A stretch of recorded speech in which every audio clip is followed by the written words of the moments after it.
Welcome back to PMSR. Probably my superpower is romance. If you thought part 1 was wild, buckle up. Today, we're diving into 4 more wedding disasters that prove your intuition is the most powerful tool you have in relationships. We've got a groom who vanished during his own reception, a bride who discovered her entire relationship was a lie, a wedding crashed by a secret family, and a best man whose toast destroyed everything. These are the stories that make you grateful you listened to that little voice in your head that said, something's wrong here. Let's get into it. The groom who disappeared.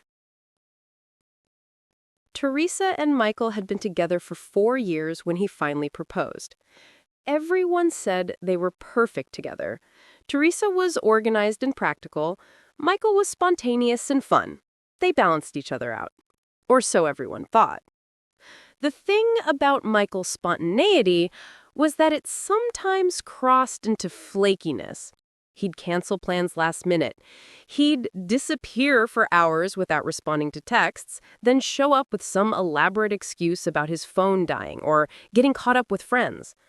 Teresa's gut said this was disrespectful. Her friends said he was just free-spirited. During wedding planning, Michael's disappearing acts got worse. He'd miss meetings with vendors, forget to respond to the caterer, blow off his tux fitting twice. Teresa found herself making excuses for him. He was stressed about work. He wasn't good with details. He was letting her have full creative control because he trusted her taste. But here's what Teresa's gut was actually screaming. He doesn't care about this wedding. He doesn't care enough to show up. The week before the wedding, Michael disappeared for an entire evening. Said he was having dinner with his groomsmen to discuss bachelor party details. Didn't answer texts for 6 hours. When he finally called Teresa at midnight, he sounded off, nervous, maybe guilty. He said his phone had died and he'd lost track of time. Teresa's gut said he was lying. Her fear of being the crazy, controlling fiancé said, let it go. Wedding day arrived. The ceremony was scheduled for 4 p.m. Michael was supposed to be at the venue by 2 p.m. for photos. 2 p.m. came and went. No Michael. 2:30 p.m., Teresa started calling. Straight to voicemail. 3 p.m., Michael's groomsmen said they hadn't heard from him. His best man drove to his apartment. Empty. 3:30 p.m., guests were arriving. Teresa was in her wedding dress, makeup done, wondering if she was about to be left at the altar. At 3:45 p.m., Michael showed up. He looked terrible. Wrinkled shirt, hadn't shaved, eyes bloodshot. He smelled like alcohol. He mumbled something about having a panic attack and needing to clear his head. Teresa's gut said this was wrong, all wrong. But what was she supposed to do? Cancel with guests, literally sitting in the ceremony space? They got married. Michael could barely look at her during vows. He stumbled over his words. People assumed he was just nervous. The reception started smoothly enough. First dance, parent dances, dinner. Michael seemed to relax with some food and water in him. He was laughing with his groomsmen, taking shots, acting like himself again. Then came the toasts. His best man gave a sweet speech. Teresa's maid of honor made everyone cry. Normal wedding stuff. Except, around 8 p.m., Michael said he needed to use the bathroom. He never came back. At first, Teresa thought maybe he was talking to guests, making rounds. But 20 minutes passed. Then 30. Teresa asked his groomsmen to check on him.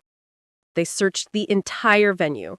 Bathrooms, parking lot, kitchen, everywhere. Michael was gone. His car was still in the parking lot. His phone went straight to voicemail.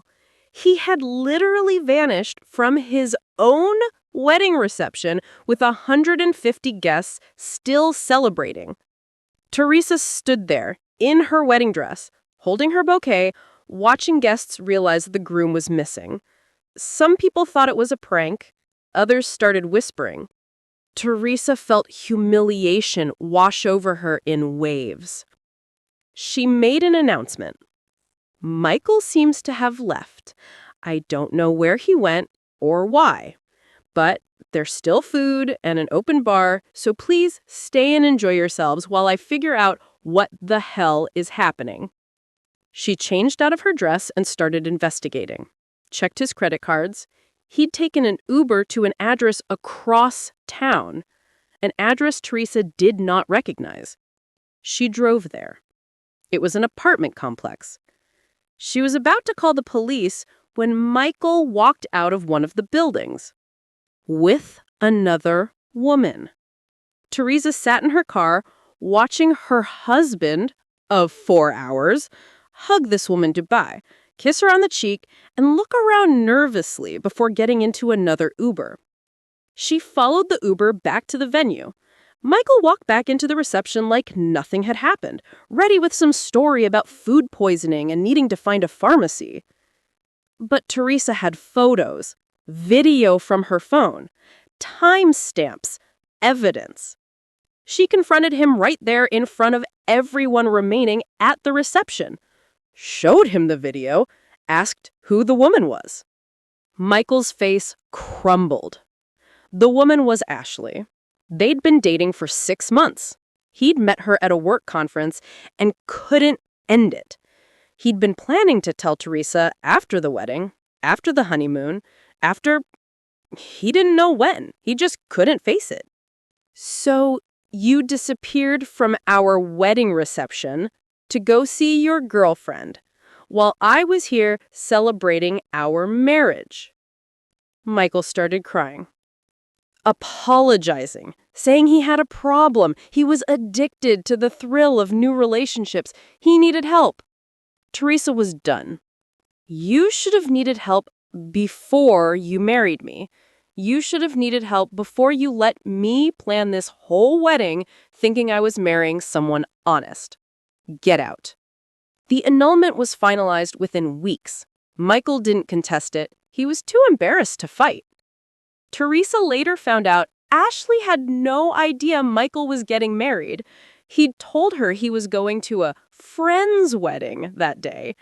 Ashley had been the one to realize something was wrong when she saw wedding photos on social media, tagged with Michael's name.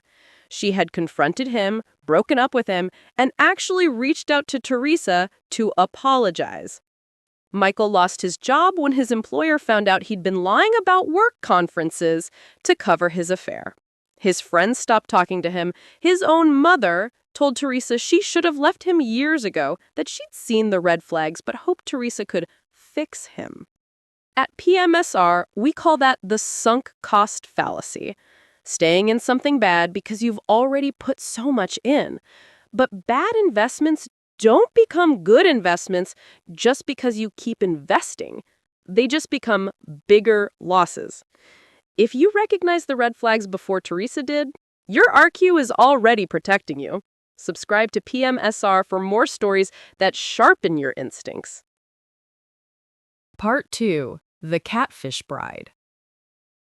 Jason met Natalie on a dating app 3 years before their wedding. Her profile showed a gorgeous woman, fitness model body, flawless makeup, adventurous lifestyle. Her photos showed her hiking, at the beach, at fancy restaurants. She looked like someone living their best life. Their relationship was mostly online for the first 8 months. Natalie said she traveled constantly for work. She was a pharmaceutical sales rep who covered the entire West Coast. They'd video chat, but always briefly, and Natalie's camera quality was terrible. She blamed it on hotel Wi-Fi. When they finally met in person after 8 months of online dating, Jason noticed Natalie looked different from her photos. Not dramatically different, but softer, less defined. She said she'd been stressed with work and had gained some weight. She seemed insecure about it, so Jason reassured her he didn't care about physical appearance. He loved her personality, her humor, their connection. They got engaged after another year. Natalie still traveled constantly, so wedding planning happened mostly over text and video calls. She'd have opinions on everything, but wouldn't show up to vendor meetings, said her schedule was too unpredictable. Jason's friends thought it was weird. His sister said she'd never actually seen Natalie in person except at the engagement party, where Natalie had left early claiming a migraine. Jason's gut whispered something was off, but he silenced it with, long-distance relationships are just different. 2 weeks before the wedding, Jason's cousin Amy was scrolling through Instagram when she saw something strange. A fitness influencer named Victoria had posted an old throwback photo, and it was Natalie's profile picture. Same photo, same woman. But Victoria's caption said it was from 5 years ago, before she'd had her daughter. Amy sent Jason a message with screenshots. Is Natalie using someone else's photos? Jason's stomach dropped. He went through Natalie's social media with fresh eyes. Every photo that showed her face clearly was at least 3 years old. Recent photos were always group shots where she was partially hidden, or scenic shots with minimal face visibility, or heavily filtered selfies. He video called Natalie that night, really looked at her, asked her to turn on a light to show him her room. She got defensive, said he was being controlling, accused him of not trusting her. That's when Jason knew. He hired a private investigator, not because he wanted to, but because his gut was screaming, and he needed to know the truth before standing at an altar. The PI's report came back 4 days before the wedding. Natalie's name was actually Natasha. She was a pharmaceutical sales rep, that part was true, but she didn't travel constantly. She lived 2 hours away and had been lying about her location for 3 years. The photos on her dating profile were from 7 years ago, before she'd had gained 80 pounds and developed a completely different lifestyle. The woman Jason had seen in person, softer, different, was who Natasha really was now. But she'd been so afraid Jason would reject her for not looking like her old photos that she'd built an entire false life around maintaining the illusion. The work travel was mostly fiction. She'd actually been visiting her ex-husband and their 2 children. Children she'd never mentioned to Jason. An ex-husband who, according to the PI, wasn't actually ex. They were still legally married, just separated. Jason felt like he'd been punched in the gut. He called Natasha. I need you to tell me the truth about everything, and I mean everything. The confession that followed was worse than Jason had imagined. Natasha had created a fantasy version of herself because she was so deeply insecure. She'd used old photos because she couldn't bear the thought of being rejected for her current appearance. She'd hidden her children because she thought Jason wouldn't want a woman with kids. She'd lied about the separation because she thought Jason would judge her for a failed marriage. So for 3 years, you let me fall in love with a person who doesn't exist? You are going to marry me without telling me you're technically still married to someone else? Natasha started crying, saying she'd been planning to tell him everything after the wedding, that she'd been trying to finalize her divorce, but it was complicated, that she loved him so much she couldn't bear to lose him. But Jason realized something in that moment. She didn't love him. She loved the idea of being loved. She loved having someone who thought she was the fantasy version instead of the real version. She loved the validation, not the actual relationship. You need to call off this wedding because I'm not marrying someone I don't know. And after 3 years of lies, I don't know you at all. Natasha begged, promised to go to therapy, to be honest, to introduce him to her kids, to finalize the divorce immediately. But Jason was done. The trust was destroyed so completely there was no rebuilding it. Jason canceled the wedding himself. He called every guest, explained that Natasha had been lying about fundamental aspects of her life, and that he couldn't marry someone he'd essentially been catfished by for 3 years. The aftermath was complicated. Some people blamed Jason for not seeing the signs earlier. Others said he was shallow for caring about physical appearance.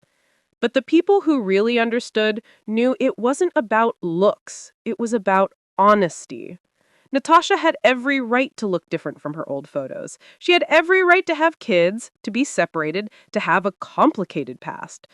What she didn't have the right to do was lie about all of it while building a relationship with someone who thought he knew her. Jason went to therapy to process the betrayal. He learned that he'd ignored red flags because he'd been lonely and excited to have someone interested in him. The long-distance relationship had made it easier to overlook inconsistencies. Part 3. The Secret Family. Lauren and Mark had the kind of wedding everyone dreams about. Destination wedding in Hawaii, 80 of their closest friends and family, perfect weather, stunning location.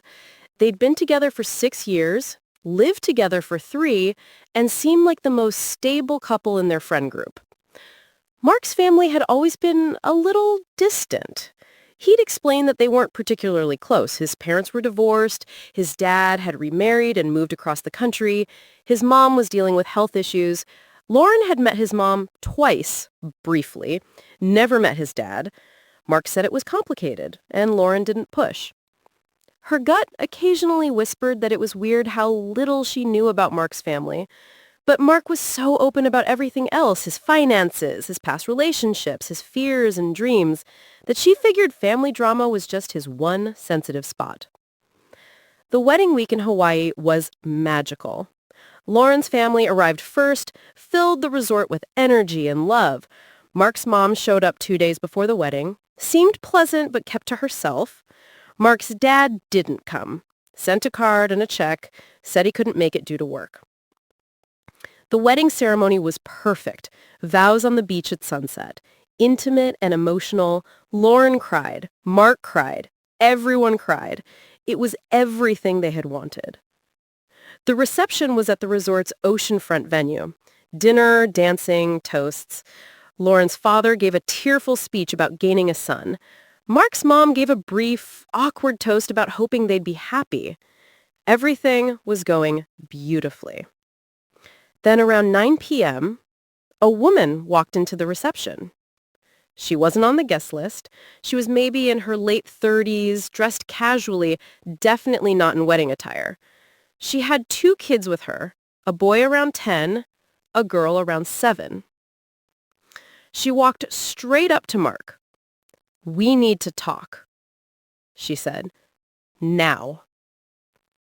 Lauren felt ice flood her veins. Mark's face went absolutely white.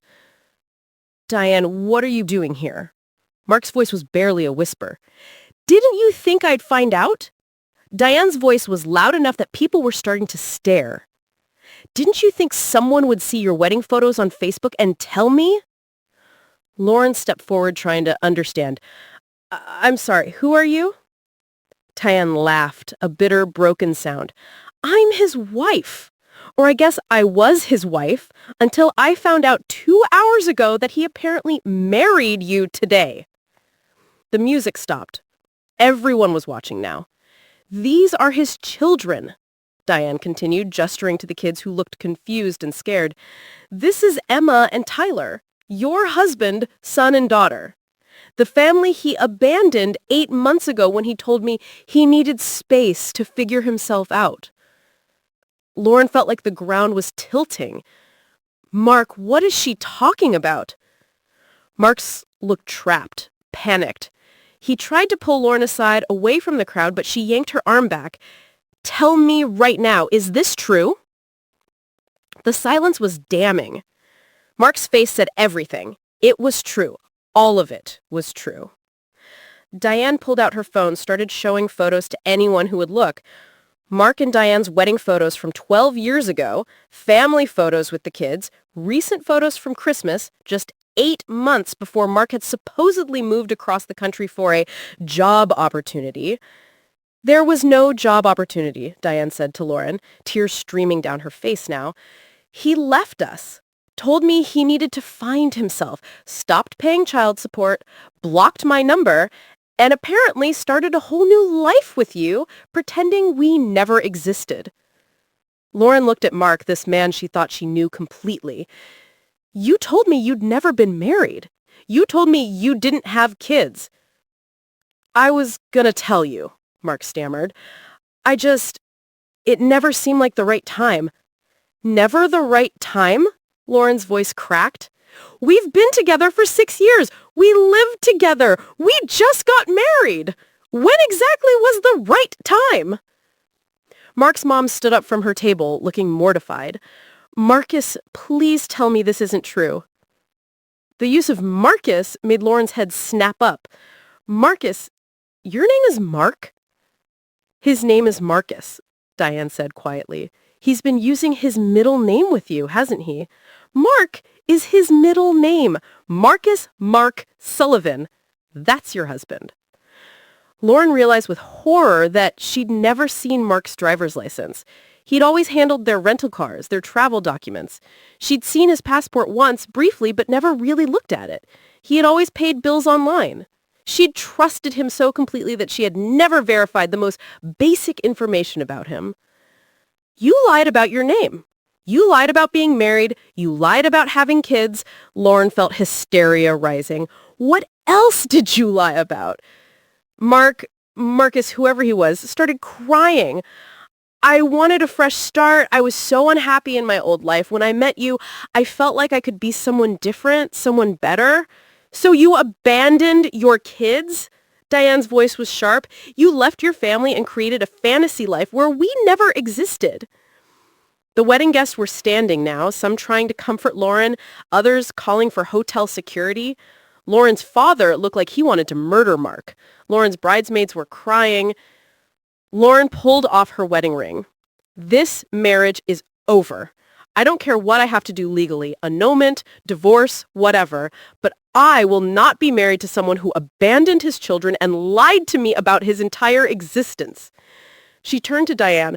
I am so sorry. I had no idea. If I'd known any of this, I would never... I know, Diane said quietly. I believe you. You're a victim here too. Hotel security escorted Mark out. His mother left with him, sobbing. The reception ended abruptly, guests trickling away, and shocked silence. Lauren spent her wedding night with her bridesmaids, drinking wine and crying, trying to process that her entire relationship had been built on lies. 6 years of her life with someone who'd been playing a character. The legal aftermath was a nightmare. Marcus, whoever he was, had apparently legally changed his name, which is why the marriage license seemed legitimate. But he'd never disclosed his previous marriage, which technically made their marriage invalid in Hawaii. Lauren filed for annulment immediately. Marcus didn't fight it. He was too busy trying to avoid being arrested for child support evasion and identity fraud. Diane and Lauren actually became unlikely friends, bonded by their shared experience of being deceived by the same man. Diane explained that Marcus had been pulling away for years, becoming secretive and distant. She'd suspected an affair, but never imagined he was building an entirely different life. Marcus lost everything. His job found out about the abandoned family and fired him for moral character issues. He worked in family counseling, of all things. His friends abandoned him. His mother stopped speaking to him after she learned the full extent of his lies. The kids, Emma and Tyler, went to therapy. They'd spent 8 months thinking their father had stopped loving them, only to find out he just erased them from his life so he could play pretend with someone else. Lauren moved back to her hometown, went to therapy, slowly rebuilt her sense of trust. She's dating again now, but she does background checks. She verifies everything. She trusts her gut when something feels off. The lesson from this nightmare: some people are so desperate to escape their own lives that they'll burn down everyone around them to build a fantasy. Marcus could have divorced Diane honestly, been a co-parent, dated Lauren while being truthful about his past. Would it have been harder? Yes. Would Lauren have maybe rejected him? Possibly, but at least it would have been real.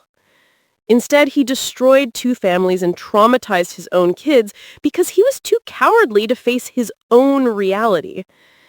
At PMSR, we talk about red flags. But sometimes the red flags are invisible because someone is actively hiding them. Lauren's story proves that even the most careful people can be deceived by someone determined to lie. The only protection is trusting that voice in your head that says, I don't know enough about this person, and refusing to move forward until you do. If this story made you want to Google your partner's entire history, that's not paranoia. That's self-protection. Subscribe to PMSR for more stories that prove why verification matters. Part 4.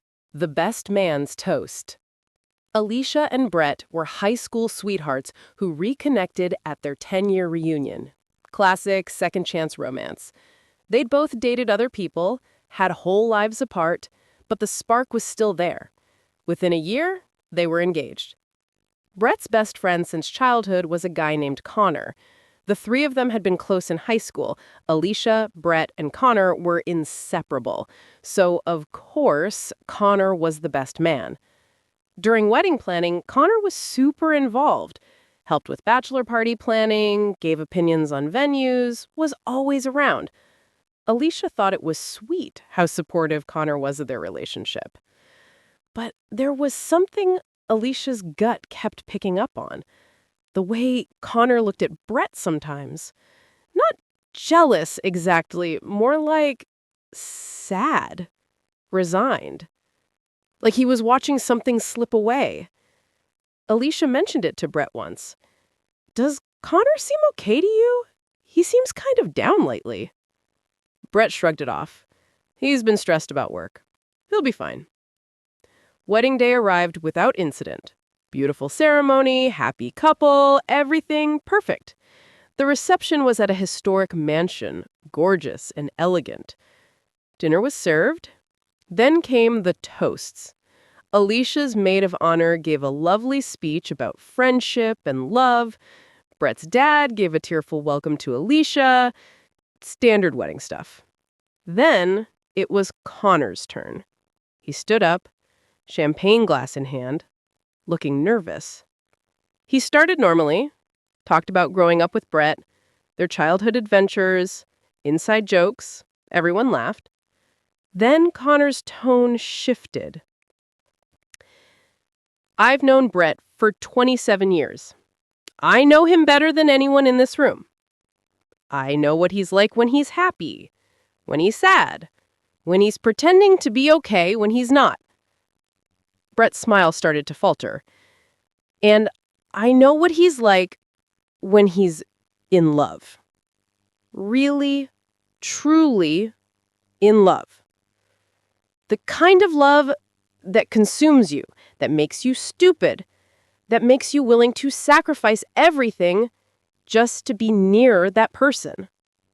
The room was quiet now, people sensing something was off. Brett has been in love like that exactly once in his life. And I need everyone here to know it wasn't with Alicia. Gasps rippled through the crowd. Alicia felt her heart stop. Brett, I'm sorry, Connor said, tears streaming down his face now. I can't let you do this. I can't watch you marry someone you're settling for because you're too afraid to admit the truth. Brett stood up, face white. Connor, stop right now. No, Connor said. Someone has to say it. Someone has to be honest. You're gay, Brett. You've been gay our entire lives. And you've been in love with me since we were 16 years old. The room erupted. Alicia sat frozen, unable to process what she was hearing. Brett looked like he wanted the floor to swallow him. You told me when we were 17, Connor said. You told me you had feelings for me, and I freaked out. I was young and stupid and scared. I told you we could never be together, that I didn't feel that way, that you needed to move on. And you tried. God, you tried so hard. You dated girls all through college, tried to convince yourself you could be straight if you just tried hard enough. Brett was crying now, still standing, looking at Alicia with absolute devastation. And then you found Alicia again. And she's great. She's smart and funny and beautiful. She'd be perfect if you were actually attracted to women. But you're not. You're marrying her because she's safe, because your family approves, because it's easier than admitting who you really are. Connor turned to Alicia. I am so sorry to do this to you, but you deserve to know. You deserve someone who actually wants you, not someone who's using you as a cover for their own denial. Alicia found her voice. Brett, is this true? Brett looked at her with tears streaming down his face. The silence was his answer. Oh my God, Alicia whispered. Oh my God. She stood up, hand shaking. How long have you known? How long have you been lying to me? I'm not lying, Brett said desperately. I love you. I do love you. But you're not in love with me. You're in love with him. Brett couldn't deny it. His face said everything. Connor spoke again, his voice breaking. The reason I did this now, in front of everyone, is because I've watched Brett lie to himself for 10 years. I've watched him try to be someone he's not, try to force himself to feel things he doesn't feel. And last week, he came to me drunk and told me the truth, that he's still in love with me, that he's always been in love with me, that marrying Alicia feels like giving up on who he really is. Brett collapsed back into his chair, head in his hands. And here's the thing, Connor said, looking at Brett with such tenderness that it made Alicia's heart break all over again. I'm in love with you too. I have been for years. I was just too scared to admit it. But watching you marry someone else when we could be together, I can't do it. I won't do it. Alicia stood there, in her wedding dress, realizing her marriage had ended before it even began. Not because of anything she'd done wrong, but because the man she loved was incapable of loving her the way she deserved. I need everyone to leave, Alicia said quietly. Just everyone go home. 4 more disasters. 4 more lessons in trusting your instincts. Teresa watched Michael disappear over and over before he literally vanished from their wedding. Jason loved someone who didn't actually exist. Lauren married a man with a completely fabricated identity. And Alicia was caught in someone else's struggle with their own truth. Every single one of these people had moments where their guts screamed at them. Teresa felt it every time Michael flaked. Jason sensed something off about Natalie's distance. Lauren wondered why she knew so little about Mark's family. Alicia noticed Connor's sadness and Brett's hesitation. But they all did what we're trained to do. They silenced that inner voice. They told themselves they were being paranoid, demanding, untrusting. They convinced themselves love meant ignoring red flags. At PMSR, we're here to tell you the opposite.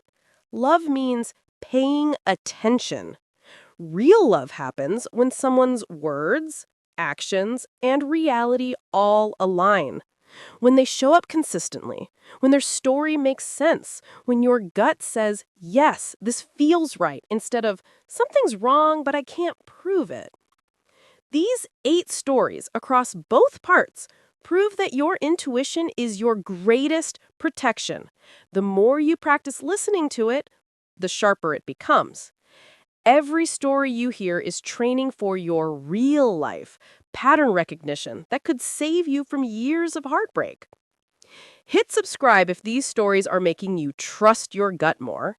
Turn on notifications so you don't miss our next deep dive into the psychology of why we ignore red flags even when they're waving right in front of our faces.